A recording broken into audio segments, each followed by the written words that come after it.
Hola, soy Jesús Telle, soy arquitecto y diseñador de iluminación. Estoy a cargo de Knowlight. El día de hoy hablaremos del diseño de iluminación en el campo expandido.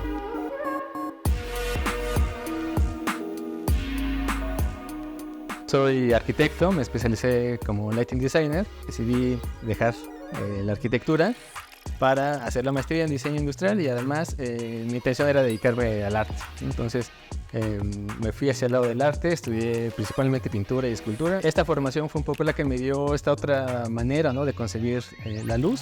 Digamos que toda la reflexión que hacía en torno a la producción plástica me dio una nueva manera de entender la luz, y de repente me di cuenta que lo que estaba haciendo era mucho reflexionar sobre la arquitectura, sobre el espacio, sobre la luz, y eso me hizo regresar de nuevo a la arquitectura. Llevo ya más o menos 8 años en la docencia y más o menos como 14 en el medio de la iluminación, y lo que he visto es que la formación en diseño de iluminación no es tan amplia, ¿no? Es decir, está muy centralizada en Ciudad de México principalmente, y eso lo hace como una disciplina de difícil acceso.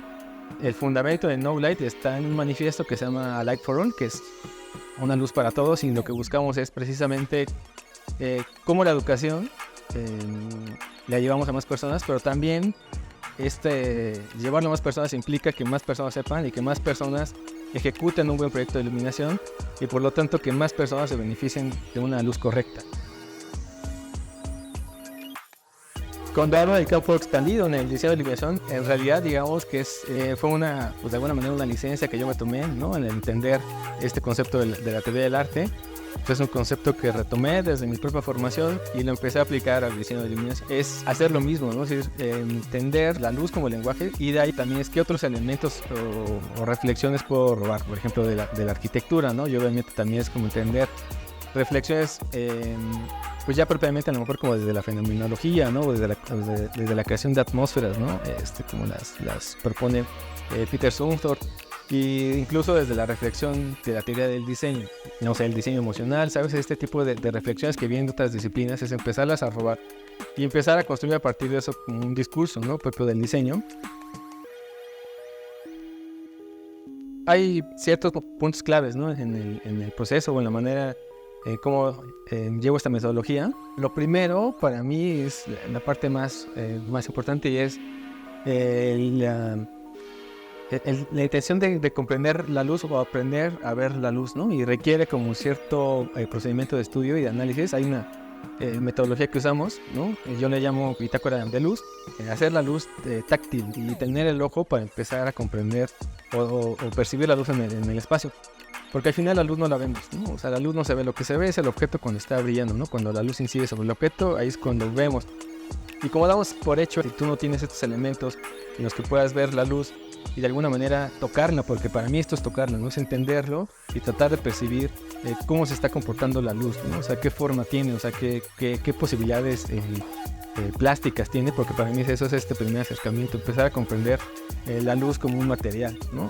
Y la otra para mí es súper importante, es las reflexiones teóricas, ¿no? O sea, estas reflexiones que hacemos sobre la antropología o sobre la ciencia, lo que sea, para mí es súper importante, porque eso es lo que nos va a ayudar a tener un discurso de la luz. A mí me gusta llevarlos por ese recorrido y entender que tenemos que reflexionar sobre la luz para que tú puedas tener una concepción propia de la luz, ¿no? O sea, de qué es para ti la luz y cómo la vas a construir y cómo vas a hacer que la luz hable lo que tú quieras que hable. Aprender su lenguaje, de cómo se puede expresar la luz o cómo tú entiendes la luz como yo digo, como una cuestión semiótica. Me meto como a entender la luz desde una parte semiótica, como signos, ¿no?, dentro de un lenguaje de comunicación, y enseño a aprender a hablar desde la luz precisamente para dar un significado.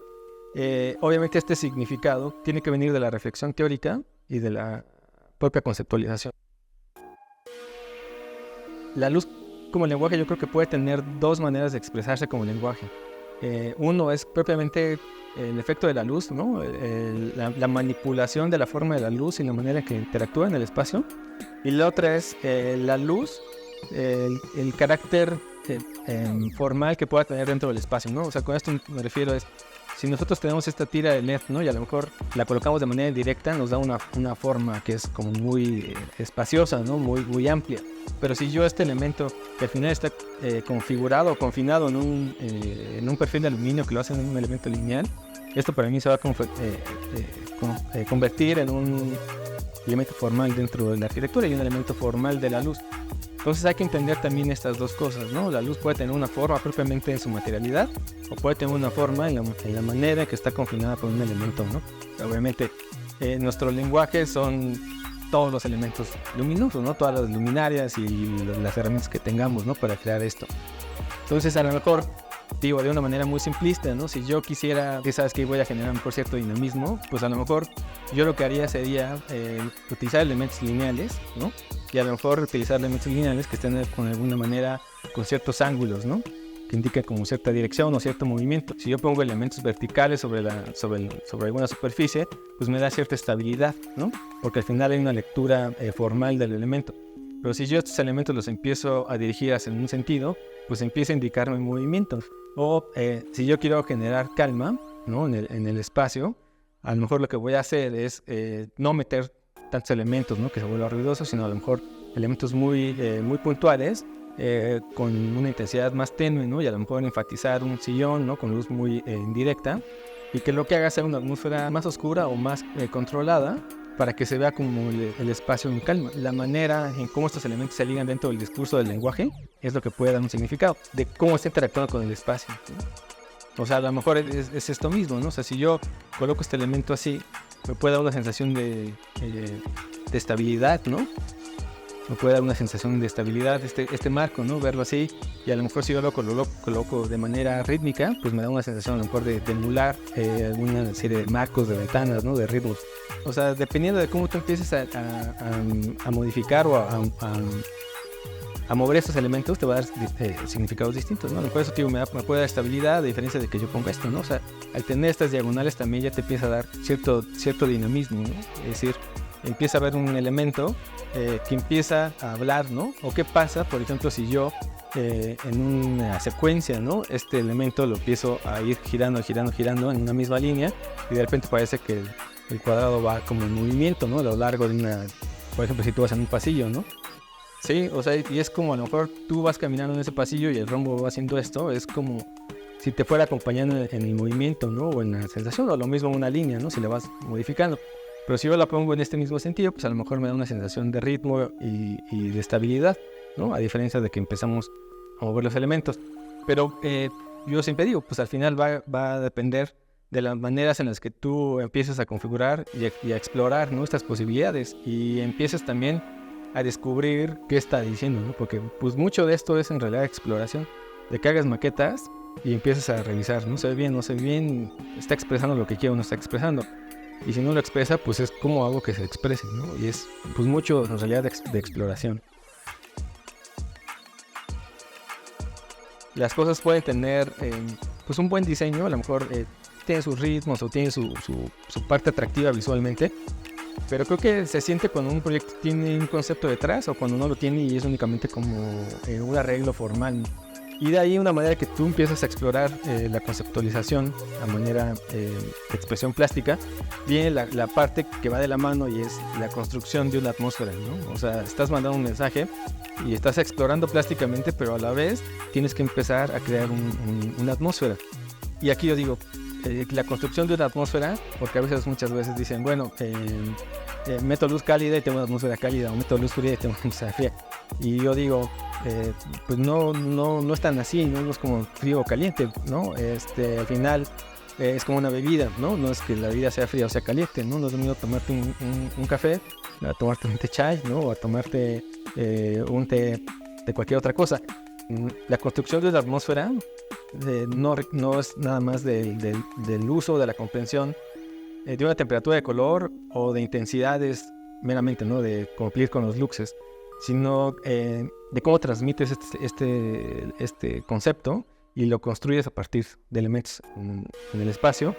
Y eso te genera, la atmósfera para mí es la manera de crear una sensación o una cuestión emotiva, y es donde hablamos del diseño emocional, ¿no? O sea, cómo esto que estamos explorando plásticamente de repente se construye en una atmósfera que va a tener un impacto emocional, ¿no? Que para mí esa es la finalidad. Que tú llegues al espacio y que percibas una emoción, no nada más que veas si es cálido o es frío, ¿no? Sino que tú puedas llegar y ver y decir, ¿sabes qué? Aquí me da una sensación de silencio, ¿no? o me da una sensación de respeto o de actividad, de dinamismo, ¿no? O ¿sabes qué? Me genera incomodidad, ¿no? Porque muchas veces sucede eso con la luz, te genera incomodidad o molestia, ¿no? Y el tema aquí es cuando la gente no entiende toda esta construcción hacia atrás, ¿no? La luz como lenguaje, la luz como significado, la luz, ¿no? Como un elemento que te provoca una emoción. Pues muchas veces a lo mejor la luz se vuelve un accidente en la arquitectura, ¿no? Y cuando la luz se vuelve un accidente en la arquitectura no tienes control y no sabes lo que le vas a provocar al ser humano, ¿no?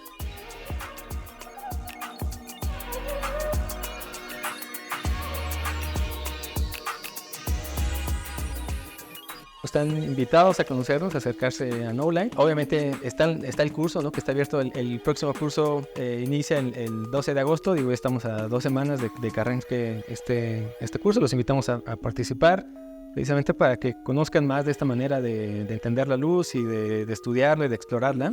Son cursos que se dan en línea, ¿no? Se dan a través de Zoom. No está exclusivamente cerrado a la arquitectura, ¿no? O sea, digo, en la experiencia que he tenido, pues he tenido alumnos que vienen del cine, ¿no? Que vienen del diseño textil, del diseño industrial, de fotografía también, ¿no?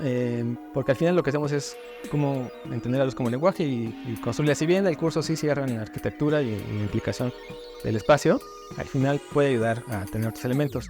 Y es eso, ¿no? Digo, al final también si no pueden entrar al curso, pues los invitamos, ahí están nuestras redes. Me gustaría agradecer al canal Líderes de la Luz y la Arquitectura por el espacio y la oportunidad de haber venido a platicar y compartir el mismo objetivo, que es transmitir el conocimiento y la pasión por iluminación. Y pues también a que sigan el canal, que lo suscriban. Les enviamos un gran abrazo de ellos.